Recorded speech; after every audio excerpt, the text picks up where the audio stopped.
Colleen, highlights of the year, I would say definitely our RV price that we received as growers. Definitely a lot better than previous years. Obviously, we always moan and we can always take more, but I'd say that's our biggest highlight. Gave the farmers a good boost. Another highlight was that we've obviously crushed, Pongola normally has standover, we've crushed out this year, which was a big highlight for us. And then obviously our weather. We've had good rains, we had started off well, maybe didn't end off so good, but all in all, very blessed in that sense. Colleen, challenges, I think our greatest challenge in Pongola at the moment is our pest control, or shall I say our pest pressure. YSA, we've just come out of a bit of armyworm. We've got our smut stays a huge problem in Pongola. We've had a bit of RSD, we've had 1 or 2 cases of mosaic as well. So I'd say that is our biggest challenge with regards to, should I say, the sugar side and the growing of sugar. Our biggest challenge is obviously Eskom power, getting our farmers, rural flex, being able to work with Eskom, trying to look for better solutions. And obviously just the whole cost side of pumping and irrigating. So yeah, I'd say those are our 2 major challenges. Projects the year ahead, we obviously going into a new CDA. Our 5 years is up, so we're going to be negotiating with our miller with regards to a new CDA. I'd say that's a big project. I think any CDA with any miller is a project of its own. I think that what's going to be interesting there is obviously RCL Pongola, I think, is looking at increasing its milk capacity, which is obviously a project that we'll have to look in and make sure that things are good and that we can look after our growers that have got currently cane in the ground. Yeah, the rest of the projects are minor projects in the sense, just to try and keep, surviving and that we can carry on farming at the end of the day.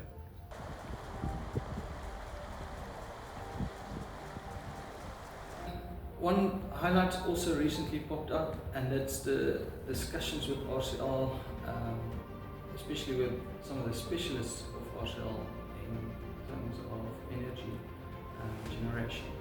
So we've done a lot of work recently looking into what are the alternatives. Is it wind, solar, nuclear? What would it look like going forward? And obviously the boilers in the mall is always a topic for discussion about how can the mall co-generate and help the energy supply issue in the immediate area. So there's a lot of challenges about upgrading boilers, most significantly the cost of doing so. Billions of rands to generate a few megawatts of additional energy doesn't seem much viable at this stage. But I think what's positive is that RCL has dedicated some of their specialists to continue in these talks, and we will now, going forward this year, look into what it could potentially look like going forward, and how the growers also remain a part of innovation. So the climate issue, I think, at times we do experience a bit of erratic climatic conditions. It's very fortunate that Pongola has got the Bivon Dam and can irrigate as and when needed, and that it carries the valley through the drier winter months especially, and some of the dry summer months that we also get. And so growers, I think, has got real value in that, in being able to access that and to irrigate fully and to make sure that there's a decent crop every year. I think we didn't see a cold winter last year, which was interesting. It meant sort of cane yields sustained throughout the season, although we did have a bit of a drop off towards the end of the season, which is natural. What was interesting is that we had very high RVs in this season that's passed. So 12.5% RV. I think it's the second best in my time, at least. I think maybe second present in the area. So yeah, I think sometimes there's so many factors at play. You look at one but you miss another. It's a mix of everything.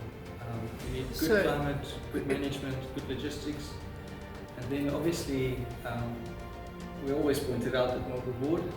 When the more crushes well, the quality of the cane also tests well. You don't have delays, so there's no deterioration or less deterioration at least when you shorten that time period from harvest to crush. Theoretically, Colleen, I think a milder winter would not necessarily mean better RV. It could mean better yields, better growth with the water conditions. So it's interesting that we also have good yields, but also a good RV. And I think that I would rather ascribe to the Theuns and the very efficient way of ripening in Pongola. The ripening in Pongola has done, has improved over the past couple of years. We've moved from, obviously fixed wing is not ideal because we've got smaller fields in Pongola. We've moved away from the helicopter to the drones, and the technology in the drones is just evolving and improving. The latest ones are just so big and they spray so well.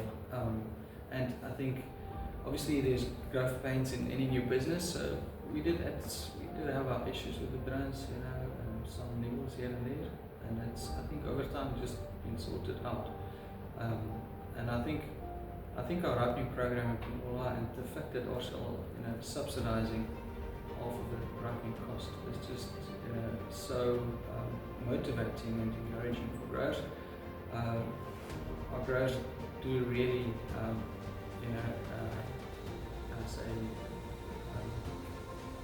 not only appreciate that from RCL but buys into it, and I think there's a benefit for the miller and the grower when the ripening goes on. I think in the Pongola area, one of the main challenges remains the question about energy and the cost of Eskom, ever increasing. Recently we've been lucky with less load shedding, but energy question remains, and it's something we will continue to sort of delve into and to see what other alternatives are there for us.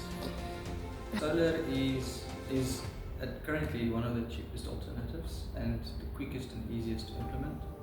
So solar definitely is one of the viable options.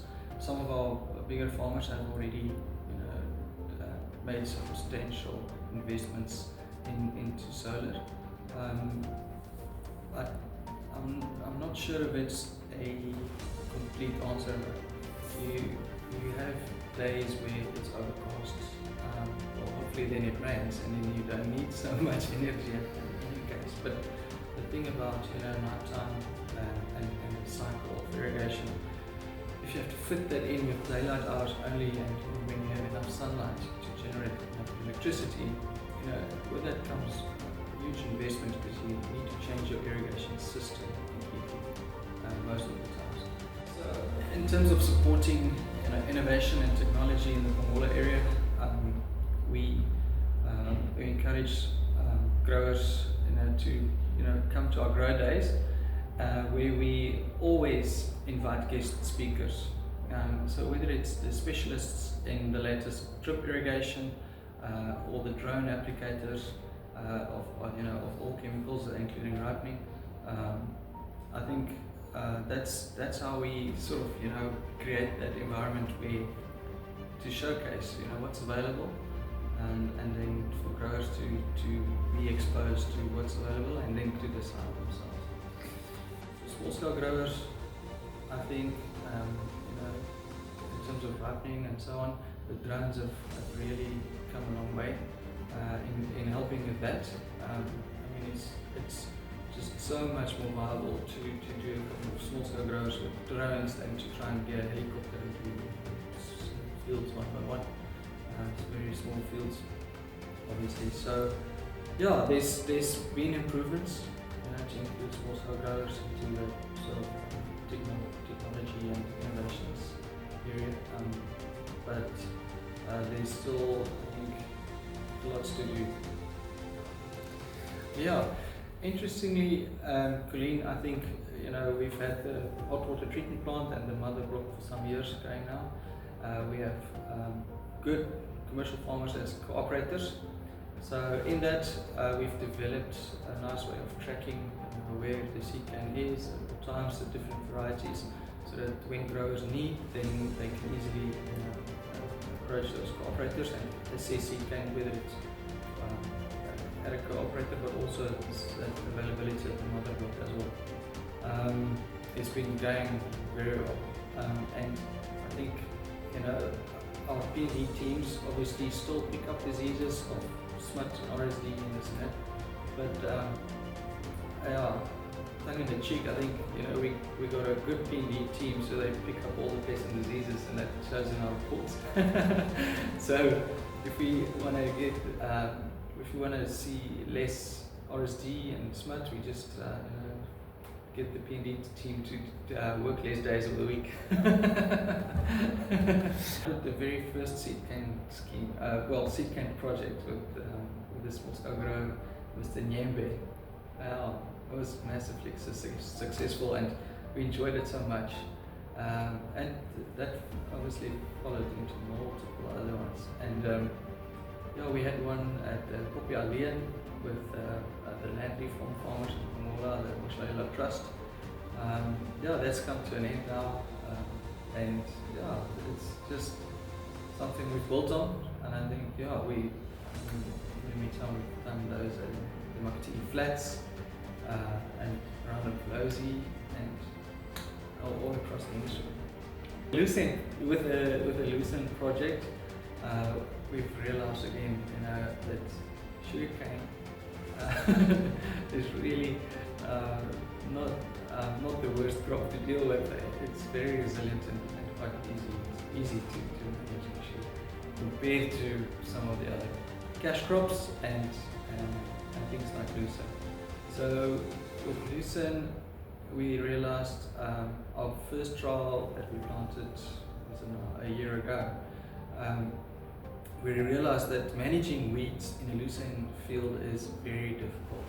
Lucerne is classified as broadleaf, along with many of the broadleaf weeds, so it's not easy to manage weeds once it's in there. We're very excited. We've established another half hectare block in Jazini, and this time around we really putting much effort into eradicating all the weeds, and doing so for some weeks before we will plant, probably by end of February. Yeah, for sure. Small scale grower yields have increased in Makatini Flats, especially I think with the seed cane projects that we've had there. The availability of good quality seed cane just improves the viability and the long-term yields of growers. If it remains disease-free and it's right from the start just more resilient, it makes a massive difference. Yeah, so I think for Pongola the season ahead looks promising in terms of the crop.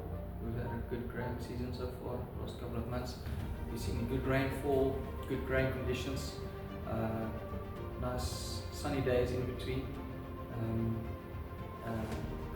good growing conditions. We're very excited. The off-crop at the mall went well. They spent a lot of money, so we're looking forward to a good crushing season. I